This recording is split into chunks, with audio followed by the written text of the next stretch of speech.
اب اس کے بعد کیا ہوا؟ پھر تو قاجار سلطنت ختم بھی ہوئی، اب آخری پیریڈ چلا۔ اچھا، اب اس میں ایک یہ اہم واقعات ہوئے کہ دو تحریکیں ہوئی۔ ایک تو بہاءاللہ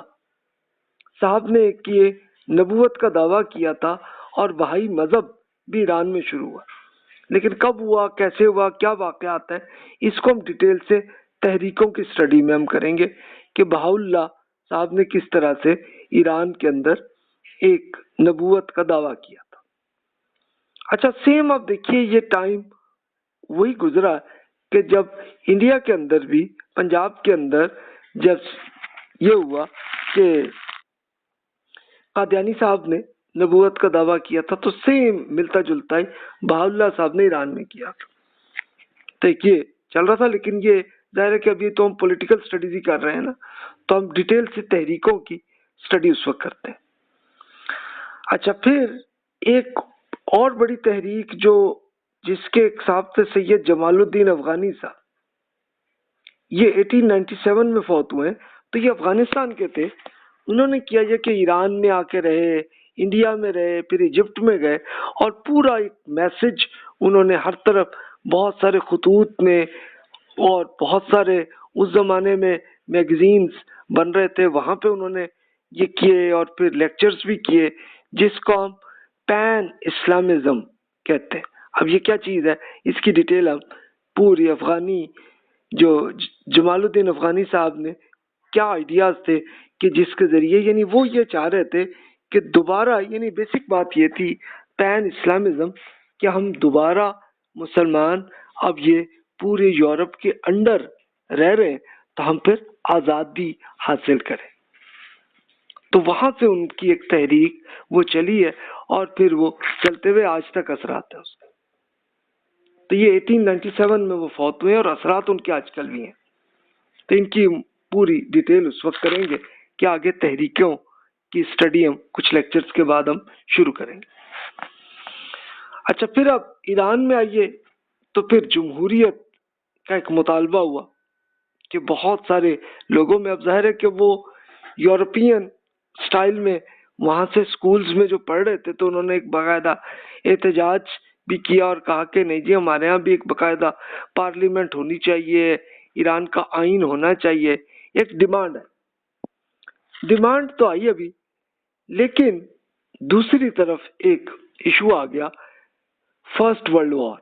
فرسٹ ورلڈ وار کا وہ یہ 1914 ٹو 1918 تک، 4 سال تک رہی، جس میں رشیا اور انگلینڈ کی جنگ ہوئی۔ لیکن جنگ تو چلو آپس میں کرتے، لیکن اس کے لیے ان کو ایران کی زمین میں یہ کیا انہوں نے، اس میں خود ایران میں ان کی اکنامکس بری طرح تباہ ہوئی اس زمانے، یعنی اس میں ایران کا کوئی کام نہیں تھا جنگ میں، لیکن رشیا اور انگریزوں کی جو جنگ ہو رہی تھی، تو اس کو بیچ میں جگہ ملی ہے، جنگ کی جگہ میں وہ ایران میں، تو اس لیے ایران میں بڑا ڈیزاسٹر ہوا۔ تو تب یہ ہوا کہ خود ان کی اپنی ملٹری نے یہ ہوا کہ جو قاجار سلطنت جو بادشاہ تھے ان کو ختم کیا، اور پھر جو وزیر جنگ وہ تھے کرنل رضا خان پہلوی صاحب، انہوں نے ایک یہ بغاوت کی اور بادشاہت کو ختم کیا، اور پھر یہ پہلوی بادشاہت، یعنی خود رضا خان پہلوی صاحب ہی کی بادشاہت شروع ہوئی ہے، جو 1925 میں بنی اور 1979 تک رہی ہے۔ اور اس کے بعد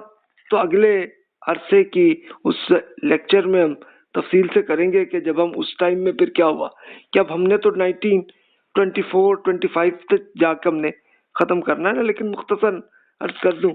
کہ پھر یہ پہلوی بادشاہت رہی ہے 1979 تک، لیکن پھر مذہبی طور پر ایک بڑا احتجاج ہوا، اور پھر یہ ہوا کہ 1979 میں بادشاہت ایران کی ختم ہوئی، اور وہیں کے جو مذہبی اسکالرز تھے، خمینی صاحب جو ہے، انہوں نے ایک یہ باقاعدہ فقہا کی حکومت جسے آپ کہیں گے 1979 سے لے کے آج تک موجود ہے، جس کو ولایت فقیہ کا جو تصور خمینی صاحب نے کیا تھا، تو وہ آج کل ایران میں چل رہا ہے۔ یعنی وہ کیا ہے، سمپل یہ تھا اصل میں اب مختصراً عرض کر دیتا ہوں کہ شیعہ حضرات کا پوائنٹ آف ویو یہی تھا کہ جناب حکومت کا حق تو صرف امام کا ہے، اور اب ایرانی جو شیعہ حضرات ہیں تو وہ ان کی میجورٹی وہ اثنا عشری ہیں کہ جو 12 امام مانتے ہیں، اور 12ویں امام جو ہے وہ غائب ہوئے تھے، اور ان کا یہ تصور ہے کہ وہ قیامت سے کچھ عرصہ پہلے تشریف لائیں گے اور وہاں سے پھر یہ حکومت پھر چلے گی۔ لیکن اب خود خمینی صاحب نے یہ اختلاف کیا کہ جو اس زمانے کے جو شیعہ اسکالرس تھے ان سے، کہ نہیں جناب، جب امام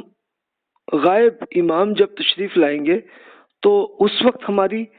تیاری تو ہونی چاہیے نا۔ تو اس تیاری کے لیے انہوں نے ولایت فقیہ کا تصور کیا کہ نہیں جناب، جب تک امام تشریف نہیں لاتے تو تب تک فقہا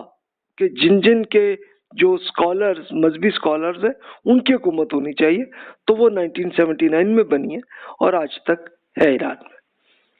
تو یہ اصل میں ایک واقعہ مین ہوا ہے۔ تو جناب یہاں کے ایران کی ہماری اسٹڈی ختم ہوتی ہے۔ اب اگلے لیکچرز میں ہم انشاءاللہ انڈیا کی پولیٹیکل کو ہم دیکھیں گے سچویشن کو، اور پھر اس کے بعد اگلے لیکچرز میں ہمیں بہت ڈیٹیل سے اسٹڈی کرنی ہے ہم نے کہ کیا تہذیبی جمود اور زوال میں علم و فکر مسلمانوں میں کیا رہا ہے، اور اس کے ساتھ ساتھ یورپ میں بھی ہم دیکھیں گے کہ اس زمانے میں وہاں علم و فکر کیسا چلا،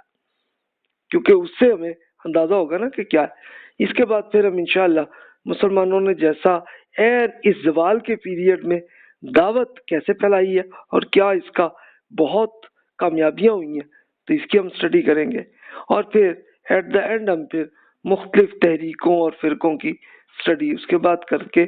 یہ اب ہمارا